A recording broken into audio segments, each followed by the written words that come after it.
Number 8. Sally's Lucky Escape. Thailand is one of the wildest places to have a fun night out. The guys over at The Hangover told us, but their advice falls on deaf ears to the tourists from New Zealand. In 2016, a family night out turned into a nightmare. A woman, Sally, accompanied by her fiance's sister, and a cousin were out in a pub in Phuket. It was around 9 p.m. when a Russian couple approached the family and offered to buy them drinks. They seemed nice and friendly, so Sally and her group let it happen. After a bit of chit-chat, Sally and her fiance's sister decided to go for a dance and were accompanied by the Russian blonde woman, where she bought them a drink. The Russian woman told the girls that the boys had moved the party to a pub across the road and they should go there too. The tourists from New Zealand didn't think at the time to look and check, so they followed the Russian lady, who introduced the sisters to a couple of Albanian guys who were also drinking. That is the last memory Sally herself has of the night. What transpired later on was a lot crazier than the Hangover writers could ever guess. The Russian lady came back to the first pub where the fiancé and cousin were. The Russian couple warned Sally's fiancé that if he ever wanted to meet his wife-to-be again, he should come with them. The man quickly shook them off, concerned and flustered, as he searched for the girls and went all the way back to the hotel. He alerted the police and the management of the hotel, and then decided to search for the girls back near the first pub. A few streets away from the pub, by luck, he spotted a brunette girl being pushed into a taxi. He recognized this to be his sister and ran to the taxi and found his fiancée unconscious in the back seat. If the fiancé hadn't gotten there when he did, he probably never would have seen his bride-to-be again. To this day, Sally remains convinced that her drink was spiked and it was an attempt at human trafficking. Number 7. Pretty Woman. After a night of partying, a man in Fort Lauderdale, Florida was robbed by his date.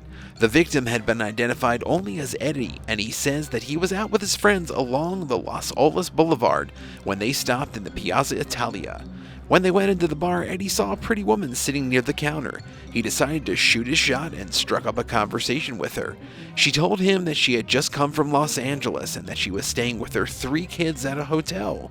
After some laughs and discussion, Eddie was getting extremely excited. At some point, he went to the ATM to take out money, but that was when everything went really wrong. He took the woman back to his place, she asked for a drink, Eddie made 2, and then he got dizzy. Like, really dizzy. He was still conscious, but he definitely felt disoriented. He realized his date was starting to act bizarre. She stormed out of his house, and Eddie fell asleep. When he woke up, his phone and wallet were gone. So was $6,000 from his bank account.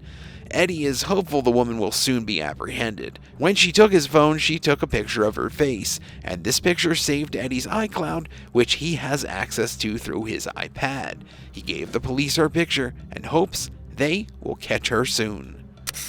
Number 6. Orlando Nightclub Shooting. The Orlando nightclub shooting was one of the deadliest attacks in the history of the United States, sending shockwaves all across the country. Pulse, an Orlando dance club, established itself as one of the most lively centers for the LGBTQ social life in Central Florida. On that tragic night in 2016, as people geared up for Latin night somewhere nearby, a 29-year-old psychopath named Omar Mateen drove around in a rental van looking for a target. It was around 2 a.m. and last call for drinks. Over 300 people were present in the club when Omar decided Pulse would be his mark. Armed with an assault rifle and a pistol, Omar entered the club and began shooting at patrons. It was absolute chaos and a deadly massacre that killed 49 people and injured at least 53 more. After a standoff that lasted about 3 hours, while people trapped inside the club desperately called and messaged friends and relatives, police crashed into the building with an armored vehicle and used stun grenades to kill Mateen. According to U.S. officials, during the attack, Mateen called 911 to pledge allegiance to ISIS and mentioned the Boston Marathon bombers. The FBI deemed Omar Mateen a, quote, person of interest in May 2013 and opened a preliminary investigation against him 3 years before the incident took place. But in 2014, the investigation was closed and Mateen was deemed, quote, not a threat. The motive of the killer was a point of much debate in the aftermath of the attack, with earlier suggestions being that it was a hate crime attack against the LGBTQ community. However, after the investigation, it was credibly proven that the attack was a randomly chosen nightclub, and the killer, quote, probably didn't even know it was a gay club, and the motive was revenge on the United States. Number 5. The Party Bus. Taking a party bus around the city seems like an awesome way to celebrate a birthday. Unfortunately, for a group of teenagers, what should have been a fun time turned into a bloodbath. Gunmen fired roughly 70 rounds through the windows of the party bus as it drove down an Oakland freeway in May of 2021. The shooting killed 2 teenagers and wounded 5 others. It was close to midnight when the attack occurred. At the time, the bus was carrying over a dozen women back to Oakland from where they had been partying in San Francisco. The group was celebrating the 21st birthday of one of their friends. But what's really insane is that the shooters actually followed the bus all the way off the interstate and into the city streets. There were at least 2 shooters unloading bullets, following the bus everywhere it went. Luckily, the bus driver knew where the nearest police station was and drove his bus straight into the parking lot. Driving to the police station was enough to get the shooters to stop following them. A few days before this incident, 2 17-year-olds were also shot and killed in Oakland, and police are convinced that the 2 incidents are linked, believing that someone on the bus was the target of the shootings. The victim had posted on Instagram that he was on the party bus in a live video. It remains unclear if the police have found any more evidence. Number 4. Stab for a lighter. In July 2021, Jacob Billington was visiting with some friends in Birmingham, Alabama. They decided that they were going to go out for the night. They hit some pubs, drank some beers, and everything was totally fine. It was when Jacob and his friends were walking home when a stranger approached them. The stranger asked Jacob if he had a lighter handy, and when Jacob said he didn't, the man pulled out a knife and stabbed him to death. No one has any idea what the motive for this heinous crime was. According to Jacob's surviving friend Michael Callahan, it was totally random. Michael was also stabbed by the crazed assailant, spending 187 days recovering from his injuries in the hospital. Michael said everything happened so fast that it's hard to really remember. He knows the stranger came out of nowhere and asked him for a lighter. Jacob said they didn't have one, and suddenly there was blood everywhere. Before we could really comprehend what was happening, Jacob was already dead, and he was reaching at the slits in his throat from where he had also been stabbed. Michael severed his carotid artery, his jugular vein, and suffered a stroke in the hospital. The surgeons had to perform an emergency craniectomy, in which part of his skull had to be removed. He was then put into a coma for 3 weeks for medical observation. Michael survived the incident, but the same cannot be said for Jacob. As for the attacker, the police tracked down Zephaniah McLeod, who was taken into custody and later pleaded guilty to manslaughter. He gave no reason for the killing. Number 3. Fatal Fight.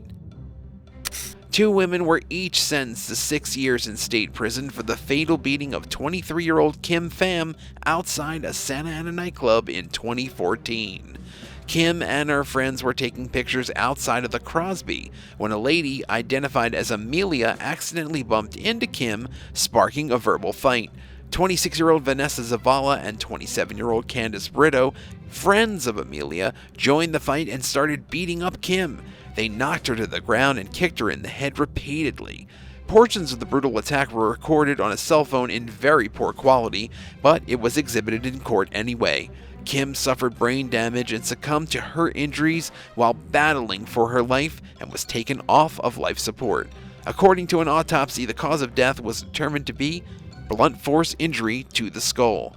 Brito and Zavala were found guilty of manslaughter and assault. Kim Pham's family begged the court to give the 2 girls a maximum penalty of 11 years in jail before the sentencing. It was a simple matter of swallowing their pride and just walking away, but the judge explained that Brito and Zavala were not gang members and happened to be law-abiding citizens until the attack. The judge ordered each of them to pay $5,000 in penalties and a total of $3,500 in funeral fees. Number 2. Birthday Girl. In the year 2020, Wesley Street, a 20-year-old man, was convicted for assaulting, violating, and murdering his childhood friend after what should have been a fun night out. Wesley was hanging out with Keely Bunker, celebrating her birthday. They went partying with a few of Keely's friends, including her bestie, Monica Riccone. It was a big celebration, with everyone drinking and dancing and having a great time. When the night ended, the group took a taxi back to Monique's house. Wesley was then given the duty of walking Keely safely back to her house, but Keely never made it home. Sometime during the walk, Wesley pulled her into a dark city park, sexually assaulted her, and then murdered her. He left her body and then went back to his own place, where he slept like a baby. According to what was revealed during the court proceedings, Keely had been strangled to death. It's believed that Wesley put her in a chokehold for several minutes. He's since been charged with murder and is facing 29 years in jail. But there's more to the story. Wesley Street had already been busted 3 times prior for sexual assault and illegal sexual activity with a child, and yet he'd never gotten into trouble for these crimes. Nobody knew about his grim past, so he was able to have all these friends who trusted him, not knowing he was a predator. If something had been done sooner, Keely Bunker probably wouldn't have been killed in a park on her birthday. Number 1. Tragic Death. It was a normal September evening in 2021 as Sabina Nessa, a 28-year-old primary school teacher, started getting ready for a first date in the local pub in Kidbrooke, a small town in South London. Not far off from her residence is a 5-star hotel in Eastbourne, where 36-year-old Kosi Selimaj, an Albanian delivery driver, was desperately trying to have sex with his estranged wife. Sabina Nessa leaves her flat around 8:30 p.m., excited about her date. Around the same time, Kosi Selimaj went to a local park. It's safe to say that Sabina's expectations about her night were very different from what fate had in store for her. Kosi spotted Sabina walking alone and jumped out of the bushes, then started chasing after her. He then smashed her head 30 times with a 2-foot metal traffic triangle, and poor Sabina fell to the ground unconscious. This deranged sicko sexually assaulted her and hid her body in some trees nearby. He then fled the scene of the crime. Sabina Nessa's body was discovered 24 hours later by a dog walker. News of her murder left the little town of Kidbrooke in shock. After a week-long investigation, the police arrested Kosi Selimaj. He initially denied the murder, but after a few months has pleaded guilty to the crime. Police believe it was a premeditated attack of sexual motivation. The killer's wife admitted that he had tried to strangle her on multiple occasions. She also had no idea in the days leading up to the arrest of her husband that he was being chased by the police. She later explained how she regretted not coming forward before, as it could have prevented an innocent life from being taken. Thanks for watching. What's the worst thing that happened to you while you were out on a fun night? Let us know in the comments below, and don't forget to subscribe. See you next time on The Bad Badger.